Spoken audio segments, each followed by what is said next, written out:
सुबह उठी हूँ, मैंने नाश्ता बनाया है। नमाज़ पढ़ के नाश्ता बनाया, नाश्ता बना के बच्चे चले गए हैं, हस्बैंड भी चले गए हैं। तो फिर मैंने इशराक पढ़ी है। अभी मैं इशराक पढ़ के फ़ारिग हुई हूँ, तो मैंने कहा चाय बना कर पी लूँ। चाय बनाने लगी हूँ। बस बच्चे सुबह कुछ भी नहीं खाते। मैंने अंडे भी बॉयल किए थे। चाय जैसे दी है बड़ी बेटी को, वैसी की वैसी रखी हुई है। तो बाकी दोनों के अंडे ही बचे हुए हैं, छोटी का और बेटे का। बेटियाँ तो दोनों ही चली गई थी। बेटा बस हिफ्ज़ कर रहा है, तो मदरसे ही जाता है, तो आता है तो उसको अंडा भी देती हूँ और चाय भी देती हूँ। चाय मेरी बनने वाली, चाय पीती हूँ। फिर इंशाल्लाह आज मशीन भी लगानी है, बहुत सारे काम हैं।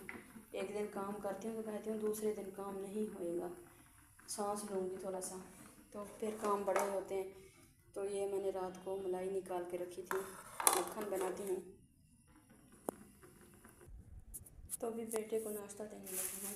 तो अंडा मैंने छील लिया है।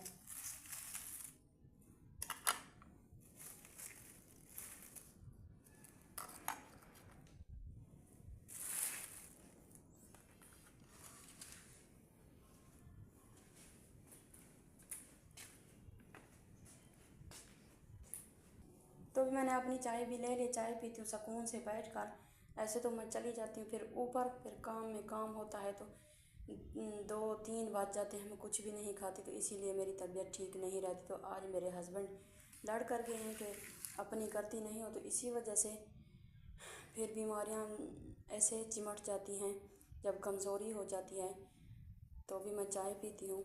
फिर आपसे मिलती हूँ इंशाल्लाह। ऊपर मशीन भी लगानी है, आज बहुत सारे काम हैं। अभी छोटी उठ गई है तो उनको देती हूँ नाश्ता, क्योंकि फिर वो रोती है मेरे पीछे, ये कहाँ गई। तो फिर ऊपर चलती हूँ, मशीन भी लगाती हूँ। सर्फ ले आई हूँ, रात को ले आए थे मेरे हस्बैंड। ये घी साथ लेके जा रही हूँ। ऊपर का सामान ये आटा है छोटी का, ये बर्तन वगैरह। ऊपर चलती हूँ, ऊपर ही मेरा किचन है, सब कुछ मेरी सारी सहूलत है। तो ऊपर चलती हूँ, धूप भी लगवाती हूँ, क्योंकि मेरे सर में कुछ हो जाता, सर को दर्द हो जाता है। तो इसी वजह से दिमाग थका थका लगता है। तो ऊपर जाती हूँ तो फ्रेश हो जाती हूँ। जब धूप लगवाती हूँ तो छोटी को नाश्ता देती हूँ, फिर ऊपर चलती हूँ। फिर मिलते हैं इंशाल्लाह। वालेकुम, क्या हाल चाल है आप सबका? अल्हम्दुलिल्लाह हम सभी बिल्कुल ठीक हैं। तो अभी ऊपर आ चुकी हूँ, मैंने मशीन भी लगा ली है, लगा रही हूँ। तो अभी जल्दी जल्दी पहले तो मैंने मक्खन बनाया है, मक्खन निकाला है मलाई से, जो रात मैंने निकाल के रखी थी। तो बच्चे मक्खन नहीं खाते, वैसे भी छाती ख़राब हो जाती है, नज़ला ज़ुकाम हो जाता है। इसी वजह से मैं सोच रही हूँ कि इसका घी बना लूँ। तो अभी घी बनाने लगी हूँ।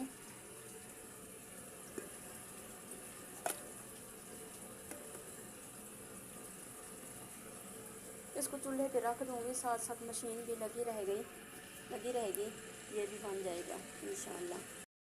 मेरा घी बन के तैयार हो गया है। तो ये घर में बनाने का बहुत अच्छा घी होता है। हमेशा भी अपना मलाई इकट्ठी करके मक्खन निकाल के फिर ये ही बना लेती हूँ, घी बना लेती हूँ। तो अभी मैंने मगरिब की नमाज़ पढ़ी तो मैं अपने लिए चाय बनाने लगी हूँ। दूध भी मैंने बॉयल कर लिया है, क्योंकि मैं बाज़ार चली गई थी।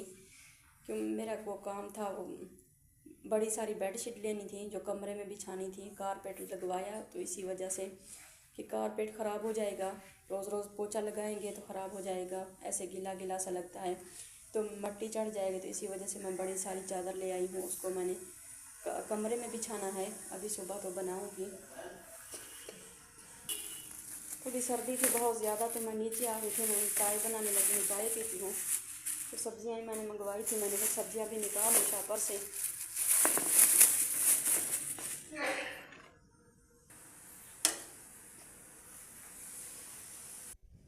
तो बर्तन कुछ ऊपर होते कुछ नीचे, तो ऊपर थे देचकियाँ वगैरह सारी, तो मैंने कोले में चाय बना ली। ये पड़ा हुआ था नीचे। तो अभी चाय मेरी बन के तैयार हो गई है, चाय पीती हूँ बैठ के, फिर आपसे मिलती हूँ इंशाल्लाह। अभी मैंने ईशा की नमाज़ पढ़ ली है, अभी तिलावत करने लगी हूँ। कुरान पाक उठाती हूँ, तिलावत करती हूँ। तो पहले मैंने कहा एंड कर दूँ, फिर देर हो जाती है, फिर आगे व्लॉग नहीं चलता। तो मैंने कहा पहले एंड कर देती हूँ पहले। तो आज मैं बाज़ार गई थी, तो बाज़ार से मैंने ये कपड़ा लिया है, कुछ ज़्यादा कपड़ा ऐसे ले लिया है, क्योंकि पूरे कमरे की मैंने चादर, ये बेडशीट का कपड़ा था। पहले तो उन्होंने कहा बेडशीट का कपड़ा देते हैं, तो हमने कहा नहीं, इतनी इतनी हमने लेना है। हम इसकी पैमाइश करके गए थे, तो ये पूरे कमरे की है चादर, मैंने ये ले ली है। तो ये एक्स्ट्रा कपड़ा मैंने ले लिया है क्योंकि मैंने तकिए बनाने थे।